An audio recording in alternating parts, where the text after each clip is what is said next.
Okay dear students, మన ఈరోజు క్లాస్లో ఈ యొక్క సోషల్ రీసెర్చ్లో భాగంగా మనం సమయండి కలెక్ట్ చేసిన డేటాని ఏ విధంగా మనం ప్రజెంట్ చేయాలి. సామాజిక పరిశోధనలో భాగంగా మనం క్వశ్చనర్ కానీ, ఇంటర్వ్యూస్ కానీ, అబ్జర్వేషన్ కానీ, డాక్యుమెంట్స్ కానీ ఈ పద్ధతుల ద్వారా మనం వివరించిన సేకరణని ఏ విధంగా మీకు అందరికి కూడా స్క్రీన్ కనిపిస్తుందో లేచు.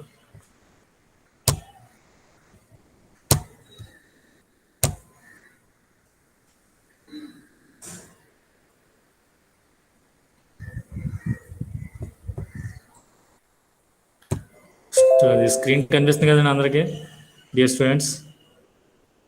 కనిపిస్తుంది సార్. Okay, very good.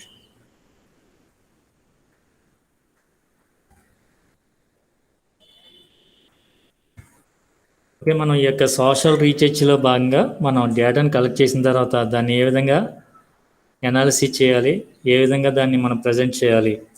ఇప్పుడు మనం ఏంటంటే ఫస్ట్ ఈ యొక్క క్వశ్చనర్లో కానీ, ఇంటర్వ్యూ ద్వారా కానీ, అబ్జర్వేషన్ ద్వారా కానీ, డాక్యుమెంట్ ద్వారా కానీ సేకరించిన వివరాలు మనం ఈ యొక్క అనాలిసిస్ చేయాలన్నమాట. అనాలిసిస్ చేసే ముందర మనం అనాలిసిస్ చేసేటప్పుడు లేదా చేసిన తర్వాత మనం ఏ విధంగా ప్రజెంట్ చేయాలి. ఇప్పుడు మీకు 11 నుంచి ఎగ్జామ్స్ ఉన్నాయి, అందరూ చదువుతారు. ఒక్కొక్క క్వశ్చన్ ఒక్కొక్కరు రాసే విధానం ఒక రకంగా ఉంటుంది. అందువల్ల కొంతమందికి 5 మార్క్స్కి 4 మార్క్స్ పడవచ్చు, కొంతమందికి 5కి 5 పడవచ్చు అన్నమాట. అంటే అక్కడ డిఫరెన్స్ ఏంటండి? How to present the answer in examination, that is the main thing. How to read is not the main thing, how to right are how to present the answer in the ఏంటమ్మా చెప్పండి. ఒకసారి లలిత class లోకి వస్తుంది, accept అంటే చేయరా sir? Accept చేయనా? Okay okay, అలాగే.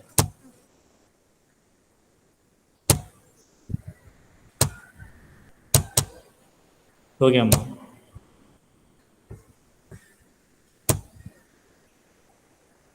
వచ్చారు కదా?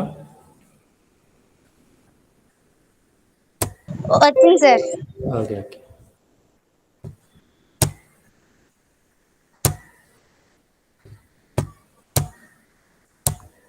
ఓకే, మనం ఈ విధంగా డేటాను కలెక్ట్ చేసిన తర్వాత దాన్ని ఏ విధంగా ప్రజెంట్ చేయాలి. ప్రజెంట్ చేసేటప్పుడు ఇప్పుడు ఏంటంటే మనం మీకు స్టాటిస్టిక్స్ సబ్జెక్ట్స్ నెక్స్ట్ ఇయర్ సెమిస్టర్లో ఉంటాయి. ఇప్పుడు సపోజ్ బిజినెస్ ఎకనామిక్స్లో కొన్ని ఉంటాయి అన్నమాట. మీకు బిజినెస్ ఎకనామిక్స్లో ప్రైస్ డిమాండ్ అని, అట్లాగే టైప్స్ ఆఫ్ డిమాండ్ అని, లేదా డిమాండ్ ఎలాస్టిసిటీ అని, అంటే డిమాండ్ వ్యాకోచత్వం, డిమాండ్లో రకాలు, ఇట్లాంటివి మనం టేబుల్స్ రూపంలో ఆ డేటా అనేది ప్రజెంట్ చేస్తే ఆన్సర్ అనేది చాలా ఎఫెక్టివ్గా ఉంటుంది అన్నమాట. మన మార్క్స్ కూడా బాగా వచ్చే అవకాశం ఉంటుంది.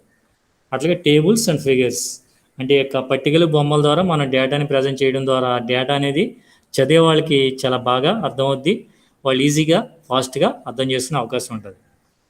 అట్లాగే statistical methods of data analysis, ఈ యొక్క సామాజిక పరిశోధనలో భాగంగా మనం ఏ డేటాను అయితే సేకరించామో ఆ యొక్క సేకరించిన డేటాని విశ్లేషణ చేయడానికి ఉపయోగించే సాంఖ్యక శాస్త్ర పద్ధతులు ఏంటి అంటే, ముఖ్యంగా మనం range, mean, median and mode, these are the basical statistical methods of data analysis in social research. ఈ యొక్క సామాజిక పరిశోధనలో భాగంగా మన యొక్క సేకరించిన డేటాని విశ్లేషించడానికి ఉపయోగించే సామాన్య లేదా ప్రాథమిక సాంఖ్యక శాస్త్ర పద్ధతులు ఏంటండి? రేంజ్ అంటే వ్యాప్తి, అట్లాగే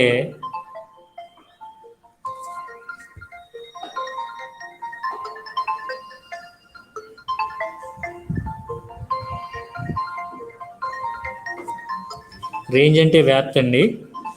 అట్లాగే రేంజ్ అంటే వ్యాప్తి అంటే ఏంటంటే the highest number minus least number is called the range. The highest number minus least number is called the range. అంటే for suppose all of you see this page.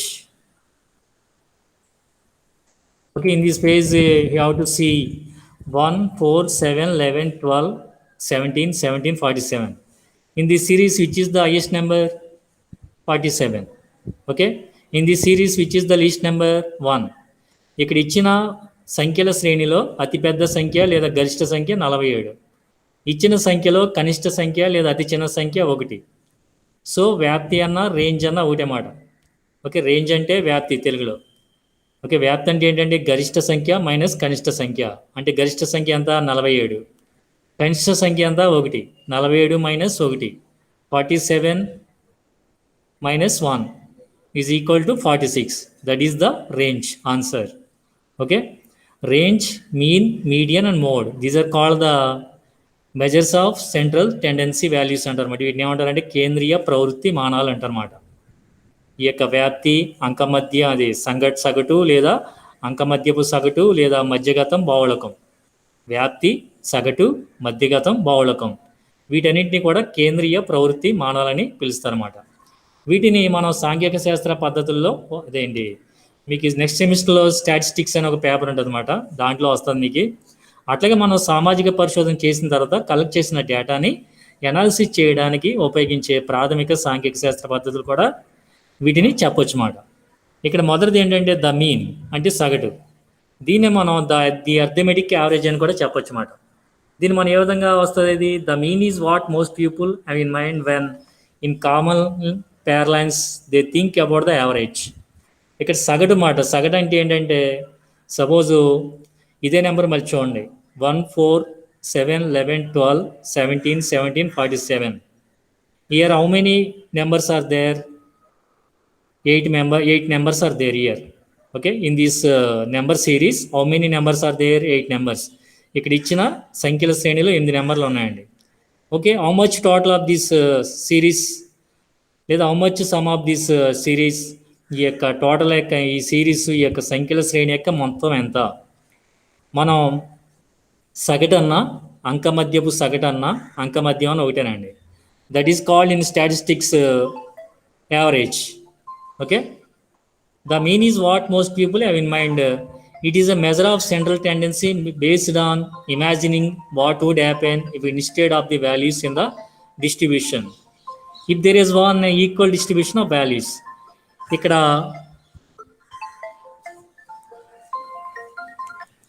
Okay, మనకి సగటు లేదా అంకమధ్యం లేదా అంకమధ్యపు సగటు. What is the formula for mean or arithmetic average? Okay, sum of the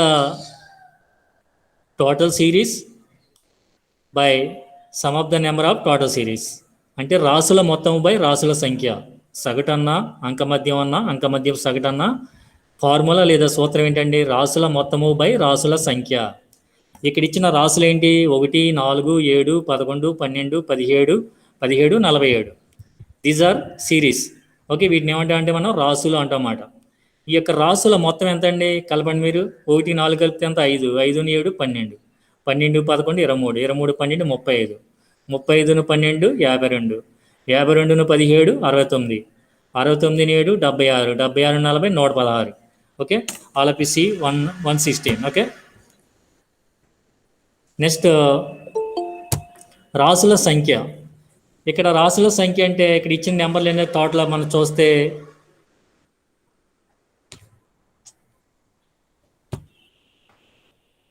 ఇక్కడ 1 4 7 11 12 17 17 47. ఇక్కడ నెంబర్లు ఏంటంటే 8 అండి. అంటే సగటు అంటే ఏంటంటే రాసుల మొత్తము బై రాసుల సంఖ్య. ఈ 8ని కలిపితే వచ్చే మొత్తాన్ని పైనేసి ఈ యొక్క 8ని కిందేసి కింద దాన్ని పై చేత భాగిస్తే వచ్చేదే సగటు. మీకు క్లియర్గా అర్థమయ్యేది చెప్పాలంటే ఈజీ లాంగ్వేజ్లో సగటు అంటే ఏంటంటే రాసుల మొత్తము బై రాసుల సంఖ్య. ఇక్కడ 116 డివైడెడ్ 8, 116ని 8 చేత డివైడెడ్ చేయాలి లేదా భాగించాలి. 116ని 8 చేత భాగిస్తే వచ్చేదే సగటు అండి. ఫర్ ఎగ్జాంపుల్ మీకు దగ్గర పేపర్ పెన్ ఉందో లేదో మరి మీరు క్లాసు ఎలా అంటున్నా నాకు తెలీదు. ఇక్కడ మనం గమనిస్తే 116 డివైడెడ్ 8 ఎంత వచ్చిందో మనకు answer 14.5. Okay, 14.5 is the sum of this series. 14.5 is the average of this series. ఈ యొక్క ఇచ్చిన సంఖ్యల శ్రేణికి సగటు ఎంత అండి? 14.5 అనేది ఆన్సర్ అన్నమాట. For social researchers the mean has certain strengths and certain limitations when it comes to describing the data. మన యొక్క సాంఘిక శాస్త్ర పద్ధతుల్లో మనం సేకరించిన డేటాని విశ్లేషణ చేసేటప్పుడు ఈ యొక్క సగటును ఉపయోగించేటప్పుడు కొన్ని మనకి బలాలు ఉన్నాయి, కొన్ని బలహీనతలు కూడా ఉన్నాయన్నమాట, కొన్ని పరిమితులు కూడా ఉన్నాయన్నమాట. ఇది ఉపయోగించడం వల్ల కొన్ని లాభాలు ఉన్నాయి, కొన్ని నష్టాలు కూడా ఉన్నాయి. ఇది ఉపయోగించడంలో కొన్ని పరిమితులు మనల్ని ఇబ్బంది పెడతా ఉంటాయన్నమాట. ఏంటంటే the mean can be used with interval and ratio data. ఈ యొక్క సగటును మనం ఎప్పుడు కూడా నిష్పత్తిపరమైన డేటాను సేకరించడానికి ఉపయోగపడుతుందన్నమాట. In practice, it is often used with ordinal data as well, although this is controversial. Calculations of the mean, however, are definitely not appropriate when working with nominal data. మన యొక్క సగటుని వాల్యూని కనుక్కున్నప్పటికీ మనకు సాధారణంగా వచ్చే డేటాను ఈ డేటా కూడా మ్యాచ్ అవ్వమాట. కొన్ని ఇబ్బందులు అనేవి ఎదుర్కొనే అవకాశం అనేది ఉందన్నమాట. ఇక్కడ నామినల్ డేటా అంటే ఏంటంటే, for suppose the person sex, the person age, the person occupation, these are called the nominal data. ఒక వ్యక్తికి సంబంధించిన వివరాలు అన్నమాట. అట్లాగే the mean is affected by extreme values. The mean is affected by extreme values. Because the mean includes all values, it is prone to being affected by the odd one or two values that might be vastly different from the rest. Extreme or unusual values get included in the overall mean and can shift the figure for the mean towards any such outlet. అంటే పెద్ద పెద్ద విలువలతో మనం ఈ యొక్క సగటును చేయాలంటే కొంచెం కష్టంగా ఉంటుందండి. చిన్న చిన్న విలువలతో ఈ యొక్క సగటును లేదా అంకమధ్యపు సగటును లేదా యావరేజ్ని చేయొచ్చు, కానీ అతిపెద్ద విలువలు అంటే అతిపెద్ద సంఖ్యలు వచ్చినప్పుడు సగటును చేయడం కొంచెం ఇబ్బందికరంగా మనకు ఉంటుందన్నమాట. వాస్తవంలో కొన్ని ఇబ్బందులు లేదా పరిమితులు అనేవి ఉంటాయి మన పెద్ద పెద్ద సంఖ్యలు ఇచ్చినప్పుడు. అట్లాగే use of the mean may lead to strange descriptions. మన యొక్క మీన్ని ఉపయోగించినప్పుడు ఒకసారి చేసినప్పుడు ఒక రకమైన డేటా రావచ్చు, ఇంకోసారి ఇంకో వివరణ రావచ్చు అన్నమాట. అది ఎందువల్లంటే, when we conclude, for example, that the average size of households in Britain has fallen from 2.9% in 1979 to 2.3% in 2000. ఈ యొక్క బ్రిటన్ దేశంలోనంట 1979లో సగటున ఎంతమంది ఉన్నారు ఇంట్లో అని క్యాల్కులేట్ చేస్తే 1979లో ప్రతి ఇంట్లో కూడా సగటున 2.91 మంది ఉన్నట్టు డేటాలో వచ్చింది. అదే 2000కి 2.3% మాత్రం ప్రతి ఇంట్లో కూడా ఉన్నట్లు డేటాలో వచ్చింది. అంటే అక్కడ ఏంటి, సగటులో డిఫరెన్స్ అని వచ్చిందన్నమాట. ఈ విధంగా మనం ఈ యొక్క సాంఘిక శాస్త్ర పద్ధతుల్లో ఈ యొక్క అంకమధ్యము లేదా అంకమధ్యపు సగటు లేదా సగటుని మన యొక్క సోషల్ రీసెర్చ్ మెథడ్లలో డేటాని అనాలిసిస్ చేసేటప్పుడు కొన్ని ప్రయోజనాలు ఉన్నాయి, కొన్ని పరిమితులు కూడా ఇబ్బంది పెడతా ఉంటాయి అన్నమాట. ఫర్ ఎగ్జాంపుల్, ఈ బ్రిటన్లో డేటాను మనం గమనిస్తే అర్థమవుతుందన్నమాట. 1979లో ఉన్న యావరేజ్కి 2000లో ఉన్న డేటా యావరేజ్కి తేడా వస్తుందన్నమాట. అట్లాగే ఇది మొదటిదండి. రెండో పద్ధతి ఏంటంటే ప్రాథమిక సాంఘిక శాస్త్ర పద్ధతుల్లో అంటే రేంజ్ అనేది మీకు సిలబస్లో ఇవ్వలేదు, అయినప్పటికీ అది బేసిక్గా ఉంటుంది కూడా చెప్పాను నేను. మీకు సిలబస్లో ఏమి ఇచ్చారంటే యావరేజ్, మీడియన్ అండ్ మోడ్ ఇచ్చారండి. మనం యావరేజ్ చెప్పుకున్నాం అంటే సగటు లేదా అంకమధ్యపు సగటు లేదా అర్థమెటిక్ యావరేజ్ అంటాం. రెండోది ఏంటంటే ద మీడియన్ లేదా ద మిడిల్ పాయింట్, అంటే మధ్యగతం లేదా మధ్య కేంద్ర బిందువు లేదా మధ్యస్థానం అని చెప్పొచ్చు మన తెలుగులో చెప్పాలంటే. దీన్ని మనం ఏ విధంగా కనుక్కోవచ్చు అంటే, the idea of average can sometimes carry with it the idea of middle of the range, and this is the sense in which the median operates. The median is the mid point of a range. ఇక్కడ median అంటే ఏంటండి, మధ్యగతం అంటే ఏంటి, ఇక్కడ ఇందాకడిచ్చిన లెక్కనే మనం ఇందాకడిచ్చిన సంఖ్యల శ్రేణి మనం గమనిస్తే ఇక్కడ ఏమర్థం అవుతుంది అంటే మనకి మళ్ళీ ఇందాక ఇచ్చింది మనం చూడండి, 1, 4, 7, 11, 12, 17, 17, 47. ఓకే, ఫస్ట్ మనకి ఇచ్చిన సంఖ్యల శ్రేణి ఫస్ట్ ఏం చేయాలంటే మనం ఆరోహణ క్రమంలో రాసుకోవచ్చు లేదా అవరోహణ క్రమంలో రాసుకోవచ్చు అన్నమాట. Okay, in we have to do the sum either mid or median or mode. First we have to do that series of the numbers in ascending order, descending order. After that, in mean, we have to total or sum of the numbers divided by total number. Okay, that after we will get the mean. Okay, first ఇచ్చిన సంఖ్యల శ్రేణిని మనం ఆరోహణ క్రమంలో కానీ అవరోహణ క్రమంలో కానీ రాసుకోవాలి. ఆరోహణ క్రమం అంటే ఏంటంటే తక్కువ నుంచి ఎక్కువకి, దాన్ని అసెండింగ్ ఆర్డర్ అంటారు ఇంగ్లీష్లో. అవరోహణ క్రమం అంటే ఏంటంటే డిసెండింగ్ ఆర్డర్, అంటే పైనుంచి కిందకి, ఎక్కువ నుంచి తక్కువకి. జనరల్గా ఎవరైనా కూడా ఈ యొక్క మీన్ కానీ మీడియన్ కానీ చేసేటప్పుడు ఏం చేస్తారంటే, మోడ్ కానీ చేసేటప్పుడు ఫస్ట్ అసెండింగ్ ఆర్డర్లోనే మోస్ట్లీ రాస్తారన్నమాట, ఆరోహణ క్రమంలో రాస్తారు. మన ఇక్కడ సమ్మని చూసినా కూడా ఆరోహణ క్రమంలో రాయబడింది, అంటే తక్కువ నుంచి ఎక్కువ వెళ్ళిందన్నమాట. ఒకటి తర్వాత ఫస్ట్ ఒకటి తక్కువ, దానికన్నా ఎక్కువ ఏంటి 4, అంటే తక్కువ నుంచి ఎక్కువకి వెళ్తుందన్నమాట. ఇక్కడ 1 తక్కువతో స్టార్ట్ అయ్యి 47 ఎక్కువకి వెళ్ళిందన్నమాట. దీన్ని అసెండింగ్ ఆర్డర్ అంటారు అన్నమాట, తెలుగులో ఆరోహణ క్రమం అంటారు.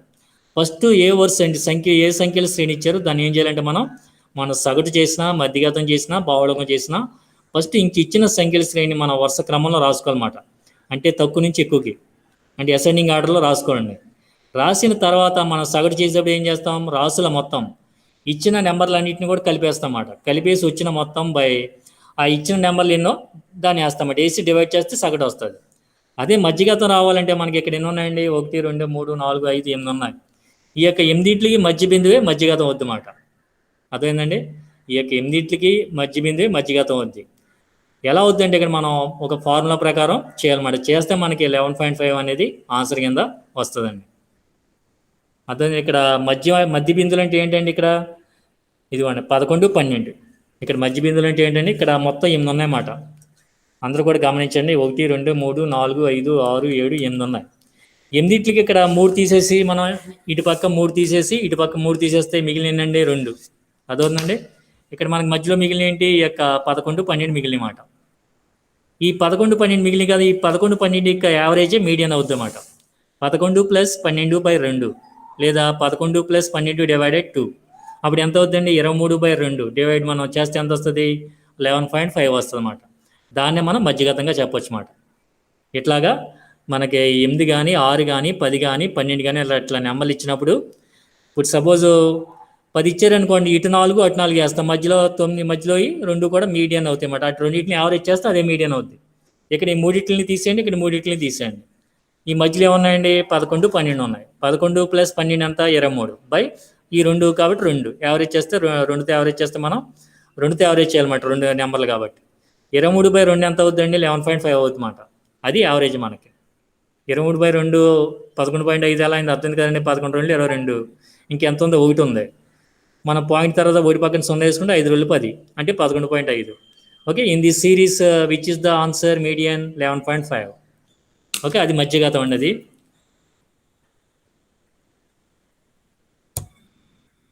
అట్లాగే మనం ఈ యొక్క మధ్యగతం వల్ల కొన్ని లాభాలు ఉన్నాయి, కొన్ని నష్టాలు ఉన్నాయి. ఇది ఉపయోగించేటప్పుడు లాభాలు ఏంటి, నష్టాలు ఏంటి అనేది మనం చూస్తే,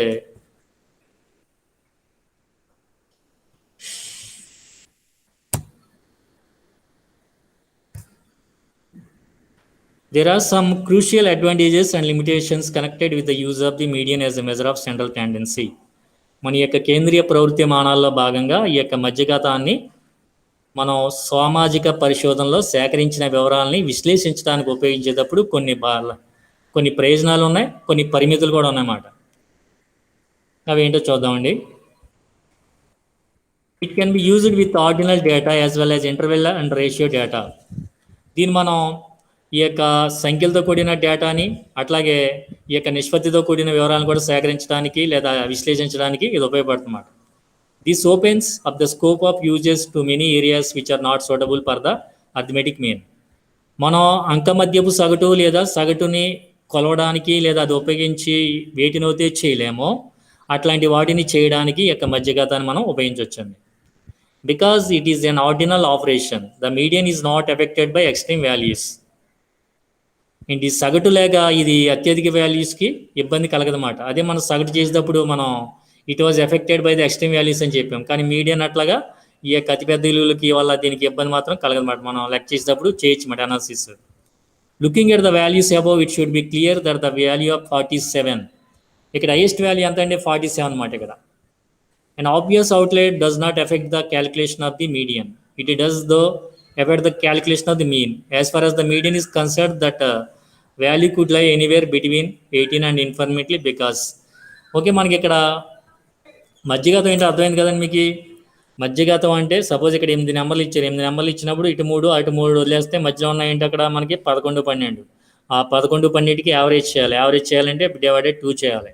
ఆ రెండింటిని చేసేటప్పుడు 11 + 12/2 అంటే 23/2. 23/2 అంటే 11.5 అండి. Next, the median works well with a లో నెంబర్ ఆఫ్ వాల్యూస్. అట్లాగే మనం మధ్యగతాన్ని బాగా తక్కువ సంఖ్య గల విలువలతో గల నెంబర్లతో కూడా మనం చేయొచ్చండి. ఇబ్బంది అనేది మనకి రాదు. అట్లాగే we have the advantage of knowing that exactly half of the values are above the median and half of the values are below the median. It offers a quick and easy to grasp measure of the central point of the data. మనం ఇందాక చూసుకున్నాం ఏంటి, ఎక్కువ దానికి తక్కువ దానికి మధ్యలో, అంటే మధ్యలో ఉన్న వాల్యూస్ని మనం ఈజీగా యావరేజ్ చేస్తే వచ్చిందన్నమాట. అదే మీడియన్ అండి. ఈ మీడియన్ ద్వారా మనం అంకమధ్య సగటు ద్వారా ఏ వివరాలను అయితే సేకరించలేమో వాటిని ఈ యొక్క మీడియన్ లేదా మధ్యగతం ద్వారా మనం సేకరించవచ్చండి. ఈ యొక్క కేంద్రీయ ప్రవృత్తి మానాల్లో ఈ యొక్క మనం సేకరించిన డేటాని విశ్లేషించడానికి ఉపయోగించే మరొక పద్ధతి ఏంటంటే ద మోడ్. తెలుగులో దీన్ని బాహుళకం అంటారన్నమాట. దానికి గల మరో పేరు ఏంటంటే ద మోస్ట్ కామన్, అంటే అతి అతి ఎక్కువగా వచ్చేది లేదా ఎక్కువసార్లు వచ్చేది. మోడ్ అనేది చాలా సింపుల్ అండి. ఏ నెంబర్ అయితే ఎక్కువ సార్లు వస్తుందో అదే మోడ్ అండి. ఈజీగా గుర్తుపెట్టుకుంటే ఏంటంటే బాహుళకం. సపోజ్ మీకు ఇలాగా సిరీస్ ఇచ్చారన్నమాట, లెక్క 1 1 4 4 7 11 12 17 17 47. ఫస్ట్ ఎప్పుడైనా కూడా మనం సగటు చేసినా మధ్యఘాతం చేసినా బాహుళకం చేసినా ఇచ్చిన సంఖ్యల శ్రేణిని మనం వరుస క్రమంలో రాసుకోవాలి, అంటే ఆరోహణ క్రమంలో రాసుకోవాలి. తక్కువ నుంచి ఎక్కువ రాసుకోవాలన్నమాట. ఇక్కడ 1 తర్వాత 4 వచ్చింది, అంతేగాని 4 తర్వాత 1 రాలేదు మనకి. అంటే వరుస క్రమంలో రాసినట్టే కదండి. 1 1 4 4 7, తర్వాత 11 వచ్చింది, తర్వాత 12 వచ్చింది. 17 3 ఉన్నాయి కాబట్టి అక్కడ 17 వరుసలో రాశారు, 47 వచ్చింది. ఇక్కడ బాహుళకం అయితే ఏంటంటే ఏ సంఖ్యల శ్రేణిలో అయితే ఏ సంఖ్య అయితే ఎక్కువ సార్లు రిపీట్ అయి వస్తుందో దాన్ని మన బాహుళకం అని చెప్పొచ్చండి. అదేనండి. ఇక్కడ 1 అనేది 2 సార్లు వచ్చింది, ఇది బాహుళకం కాదు. 4 అనేది 2 సార్లు వచ్చింది, బాహుళకం కాదు. ఇక్కడ 17 అనేది 3 సార్లు వచ్చింది, కాబట్టి 17 అనేది బాహుళకం, mode. 17 is the mode in this series. ఎందువల్ల 17 అనేది 3 సార్లు వచ్చింది, 1 అనేది 2 సార్లు వచ్చింది, 4 అనేది 2 సార్లు వచ్చింది, 17 మాత్రం 3 సార్లు వచ్చింది. కాబట్టి ఇక్కడ ఇచ్చిన సంఖ్యల శ్రేణిలో 17 అనేది బాహుళకం అండి. As the name suggests, when social researchers use the mode as a measure of central tendency, they have in mind the most fashionable or popular figure. But this does not imply that they are looking for the best liked value in the data. It is the value which is most common that is the mode. Identification of the model values simply consists of seeing which value among a set occurs most frequently. ఏ సంఖ్యల శ్రేణిలో అయితే ఏ సంఖ్య లేదా ఏ number అయితే ఎక్కువగా repeat అయ్యి వస్తుందో అదే బాహుళకం. ఫర్ సపోజ్ ఇక్కడ 17 కూడా 2 సార్లు వచ్చింది అనుకోండి, అప్పుడు బాహుళకం ఏమవుతుందంటే 1 4 17 3 అవుతాయి అన్నమాట. అదేనండి. ఇక్కడ సపోజ్ 17 అనేది 3 సార్లు రావడం వల్ల 17 బాహుళకం అయింది. అట్లా కాకుండా 1 లేక 2 సార్లు 4 లేక 2 సార్లు వచ్చింది అనుకోండి 17, అప్పుడు బాహుళకం ఏదంటే మనం ఏం చెప్పాలి, 1 4 17 అని చెప్పాలి. బాహుళకం అంటే ఒక సంఖ్య రావాలని లేదు, 2 3 కూడా రావచ్చు అన్నమాట. కాకపోతే అక్కడ ఇచ్చిన సంఖ్యల శ్రేణిలో ఏదైతే ఎక్కువ సార్లు రిపీట్ అయ్యి ఏదైతే ఏ సంఖ్య అయితే ఎక్కువ సార్లు వస్తుందో దాన్ని మనం బాహుళకంగా చెప్పొచ్చు అన్నమాట. దీనికి మనం ఏమీ లెక్క చేయక్కర్లేదండి, జస్ట్ చూడాలంతే. జస్ట్ మనం సెన్స్ వేస్తే చాలంతే. ఏంటి ఏది ఎక్కువ సార్లు వచ్చిందనేది దీనికి లెక్కలు చేయడమే రావక్కర్లేదు, దీనికి పెద్ద తెలివితేటలు కూడా అవసరం లేదు. ఇది సింపుల్గా మాట. ఈ నోటి లెక్కలు చెప్పాలంటే మీడియన్ మోడు ఏంటి మనకి యావరేజ్ మీడియన్ మోడ్ అనేవి చాలా చేతులు ఏంటి మనం చేతితో చేసేయండి, నోటితో చేసే లెక్కలమాట. మన చేతితో చేయి కూడా ఉపయోగించక్కలమాట, అంత ఈజీ లెక్కలమాట. ఇప్పుడు మీ పెద్దవాళ్ళు ఎవరన్నా కూడా 15 + 18 ఎంత అంటే మనం ఏం చేస్తాం, క్యాలిక్యులేటర్తో ఉపయోగిస్తాం. వాళ్ళు ఏమంటారు 33 అని అన్నీ చెప్పేస్తారు. ఎందువల్ల మన ప్రతి దానికి కూడా అలవాటు అయిపోయింది అన్నమాట, క్యాలిక్యులేటర్ లేదా మొబైల్ అన్నీ కూడా. మన బ్రెయిన్కి మనం పని చెప్పట్లేదు అన్నమాట. అందువల్ల మన బ్రెయిన్ యొక్క షార్ప్నెస్ అనేది తగ్గిపోతుందండి. ఓకే, ఇక్కడ ఇవన్నీ కూడా మీరు ఎవరు కూడా ఏంటి ఈ పేపర్లో లెక్కలు ఉన్నాయి మనం లెక్కలు చేయాలని మీరు ఎవరు కూడా టెన్షన్ పడక్కలేదు, ఎందుకంటే ఇవన్నీ కూడా సింపుల్ అన్నమాట, నోట్ లెక్కలు ఇవన్నీ కూడా అండి. The mode can be used with nominal data as well as ordinal, interval and ratio data. ఈ యొక్క బాహుళకం ద్వారా మనం ఈ యొక్క మనుషులకు సంబంధించిన డేటాను మనం సేకరించవచ్చు, అట్లాగే సంఖ్యలతో కూడిన డేటాను కూడా మనం సేకరించవచ్చు, నిష్పత్తులతో కూడిన డేటాను కూడా మనం సేకరించి అనాలిసిస్ చేయొచ్చండి. It is the widest possible scope for application then in relation to social data. మనం సామాజిక పరమైన వివరాలను సేకరించి వాటిని విశ్లేషించడానికి మీడియన్ మోడ్ కంటే బాహుళకం లేదా మోడ్కి పరిధి లేదా అవకాశాలు అనేవి ఎక్కువ ఉన్నమాట. అర్థమైందండి. As a measure of central tendency it makes sense for example to talk about the most commonly watched soap opera on TV, whereas we cannot sensibly talk about the mean or medium soap opera. ఇప్పుడు suppose ఏంటి, మీరు ఈరోజు TV చూసారు, మీరు TV చూసి ఒక అరగంట సేపు టీవీ చూసినప్పుడు ఎక్కువసార్లు యాడ్ ఏది వచ్చిందో అదే మీకు మోడ్ అండి. అర్థమైందా. మీరు సపోజ్ అరగంట సేపు ఏదో సినిమా సంథింగ్ ఏదో చూసినప్పుడు మనకి మధ్యలో గ్యాప్లో యాడ్స్ వస్తూ ఉంటాయి. యాడ్లో ఏది ఎక్కువ సార్లు వచ్చిందో అదే మోడ్ అండి, అదే బాహుళకం అన్నమాట. Okay, like the median it is unaffected by outliers or extreme values. ఇది కూడా మధ్యఘాతం లేక అత్యధిక వాల్యూల వల్ల ఇబ్బంది కలగదన్నమాట. మధ్యఘాతం లేక దీన్ని కూడా అత్యధిక వాల్యూస్తో కూడిన సంఖ్యల్ని సగటుని అనాలిసిస్ చేయడానికి కూడా ఇది ఉపయోగించవచ్చు అన్నమాట. It focuses only on the most common value and ignores all others. కానీ బాహుళకం ఏం చేస్తుందంటే ఎక్కువ సార్లు ఏది వచ్చిందో దాన్నే పట్టించుకుంటుంది, మిగిలిన విషయాల్ని వదిలేస్తుంది అన్నమాట. ఇప్పుడు మనం ఏ సంఖ్య ఇది ఒక సంఖ్యల శ్రేణి, ఒక నెంబర్ సిరీస్ ఇచ్చినప్పుడు బహుళం కనుగొనాలంటే, మోడ్ కనుగొనాలంటే ఎక్కువ సార్లు ఏది వచ్చిందో అదేనండి. ఓకే, అట్లాగే it shares with the medium the limitation that the mode does not allow any further mathematical processing to be undertaken and it is a stand alone end product. దీనికి కూడా కొన్ని లిమిటేషన్స్ ఉన్నాయన్నమాట. ఏంటంటే మధ్యగతం లాగా దీన్ని కొలవడానికి ఉపయోగపడుతుంది. ఇది ఏంటంటే ఎక్కువ సార్లు ఏదో డేటా అవుతే రిపీట్ అవుద్దో దాన్ని మనం చేయడానికే ఇది ఉపయోగిస్తాం అన్నమాట. మనకి సోషల్ రీసెర్చ్ పరంగా, గుడ్ ప్రాక్టీస్ పరంగా మనం చెప్పాలంటే ఏంటంటే the difference between means, medians and mode. మనం ఒక్క మాటలో చెప్పాలంటే ఈ మూడింటి మధ్య భేదం ఏంటి అంటే, when describing data social researchers need to be aware of the difference between the three measures of central tendency and decide which is most appropriate for this specific purpose. ఇప్పుడు మనం ఈ యొక్క సామాజిక పరిశోధనలో భాగంగా క్వశ్చనర్స్, ఇంటర్వ్యూస్, అబ్జర్వేషన్, డాక్యుమెంట్స్, ఈ 4 పద్ధతుల్లో ఏ పద్ధతిని ఉపయోగించాం, మనం ఏ డేటాని అనాలిసిస్ చేస్తున్నామని చూసి ఆ యొక్క డేటాని అనాలిసిస్ చేయడానికి ఏ పద్ధతి అనుకూలంగా ఉంటుంది, ఏ పద్ధతి సూటబుల్గా ఉంటుంది, ప్రయోజనకరంగా ఉంటుంది, అనుకూలంగా ఉంటుందో చూసుకుని ఆ పద్ధతిని ఉపయోగించాలి. అంతేగాని మనం ఏ పద్ధతి పడితే ఆ పద్ధతి ఉపయోగించకూడదు. ఫర్ సపోజ్ కోవిడ్-19 సంబంధించి డేటా మనం కలెక్ట్ చేసాం, దాన్ని అనాలిసిస్ చేయాలి. ఏ డేటా అనుకూలంగా ఉంటుంది, మీనా, మీడియానా, మోడా. అట్లాగే మనం ఒక ఏరియాలో నిరక్షరాస్యులు ఎంతమందో మనం డేటా డేటా కలెక్ట్ చేసాం, అది అనాలిసిస్ చేయాలి. ఆ డేటాని అనాలిసిస్ లేదా అనాలిసిస్ అంటే ఏంటంటే విశ్లేషణ. అంటే ఆ డేటాని కలెక్ట్ చేసిన డేటాని అన్ని రకాలుగా, అన్ని భాగాలుగా మనం విభజించి చూపించాలన్నమాట, చెప్పాలన్నమాట. దాన్ని విశ్లేషణ అంటారన్నమాట. ఇప్పుడు సపోజ్ మనం 10 మార్క్స్ క్వశ్చన్ రాసినప్పుడు ఏం చేస్తాం, ఆ క్వశ్చన్ ఆన్సర్ని విశ్లేషించి రాస్తాం అన్నమాట, అనాలిసిస్ చేసి రాస్తాం. అదే 5 మార్క్స్లో అయితే దాంట్లో ఉన్న మెయిన్ పాయింట్స్ రాస్తాం అన్నమాట. అదండి అనాలిసిస్ అంటే. సో మన ఈ యొక్క సామాజిక పరిశోధనలో భాగంగా ఈ యొక్క డేటాని కలెక్ట్ చేసిన డేటాని అనాలిసిస్ చేయడానికి ఈ యొక్క కేంద్రీయ ప్రవృత్తి మానాలుగా మనం ఈ యొక్క మీన్ లేదా సగటుని లేదా అర్థమెటిక్ యావరేజ్ లేదా అంకమద్యపు సగటు అంటారన్నమాట దాన్ని. అట్లాగే మధ్యగతం లేదా మీడియన్ లేదా ద మిడిల్ పాయింట్, మధ్య స్థానం లేదా మధ్య బిందువు. అట్లాగే మరొకటి ఏంటంటే మోడ్ అంటే బహుళకం. బహుళకం అంటే ఏంటంటే ఏమని చెప్పుకున్నాం మనం, ఎక్కువ సార్లు ఏ సంఖ్యతో వస్తుందో అదే బహుళకం. సగటు అంటే ఏంటంటే, సగటు అంటే ఫార్ములా ఏంటి, రాసుల మొత్తం బై రాసుల సంఖ్య. అంటే ఇచ్చిన వాల్యూస్ యొక్క టోటల్ బై ఆ వాల్యూ. ఇక్కడ మనం మీ యావరేజ్ చెప్పుకున్నాం కదండి, యావరేజ్లో ఇక్కడ 8 నెంబర్లు ఇచ్చారు, 8 నెంబర్ని టోటల్ చేస్తే 116 వచ్చింది. దాన్ని 8 చేత డివైడ్ చేయాలి అంతే. ఇక్కడ 8 ఉన్నాయి కాబట్టి 8 చేత డివైడ్ చేయాలి, అప్పుడు 14.5 వస్తుంది, అదే యావరేజ్.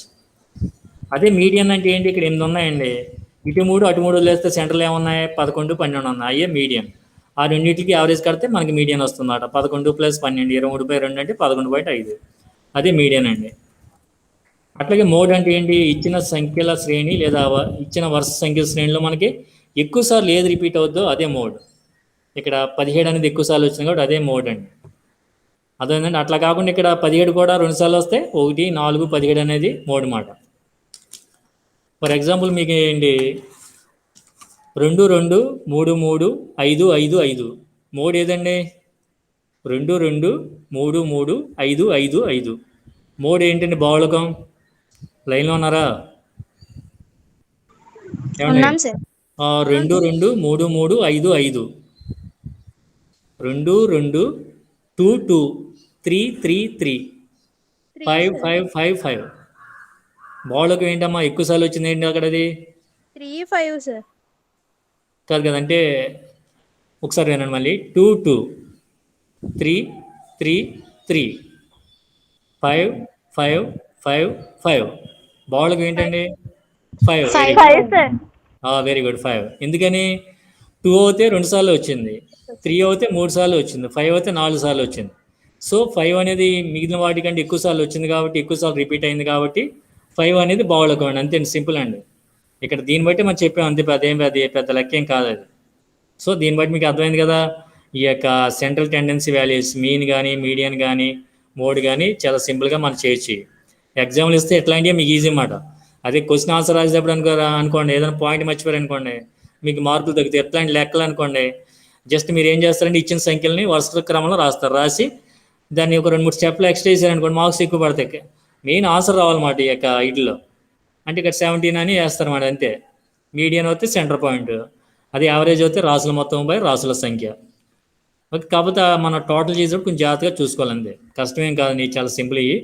సో మనకేంటి ఈ యొక్క మెజర్స్ ఆఫ్ సెంట్రల్ టెండెన్సీ అంటారు అన్నమాట. ఈ యొక్క కేంద్రీయ ప్రవృత్తిమానపు కొలతలని పిలుస్తారు. వీటిలో వ్యాప్తి, సగటు, మధ్యగతం, బహుళకం. వ్యాప్తి, సగటు, మధ్యగతం, బహుళకం వస్తాయి. కానీ మనకి సిలబస్లో ఏమి ఇచ్చారంటే సగటు ఇచ్చారు, మధ్యగతం ఇచ్చారు, బహుళకం ఇచ్చారు. అయినప్పటికీ మనం వ్యాప్తి గురించి కూడా తెలుసుకున్నమాట. వ్యాప్తి అంటే ఏంటంటే రేంజ్ అంటారన్నమాట ఇంగ్లీష్లో. The highest number minus least number, లేదా the greatest number minus least number. అంటే గరిష్ట సంఖ్య మైనస్ కనిష్ట సంఖ్య అంటే వ్యాప్తి మాట.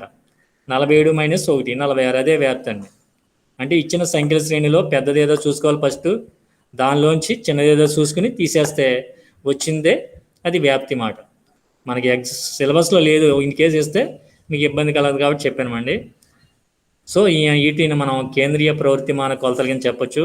మనం నెక్స్ట్ క్లాస్లో అవసరం అయితే మీరు ఏం చేస్తారంటే ఒక వైట్ పేపర్ను పెన్న దగ్గర పెట్టుకుని మీరు నేను ఇచ్చింది మీరు చేశారనుకోండి, మీకు అర్థమైందో లేదో నాకు తెలుస్తుంది.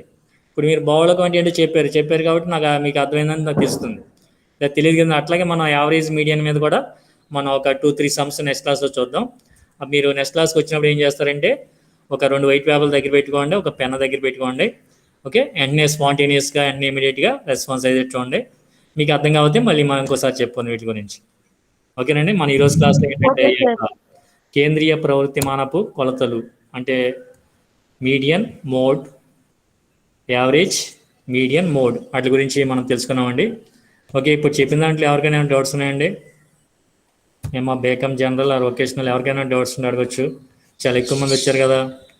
ఏమా ఎవరికైనా డౌట్స్ లేవు? ఓకే, అలా అయితే మనం క్లాస్ ఆపేద్దాం. నెక్స్ట్ క్లాస్లో మాత్రం మీరు వైట్ పేపర్ తెచ్చుకోండి 2 లైన్లో, అదే ఆన్లైన్లోకి వచ్చినప్పుడే 2 పేపర్లు ఉండేటట్టు చూసుకొని ఒక పెన్ కూడా తెచ్చుకోండి.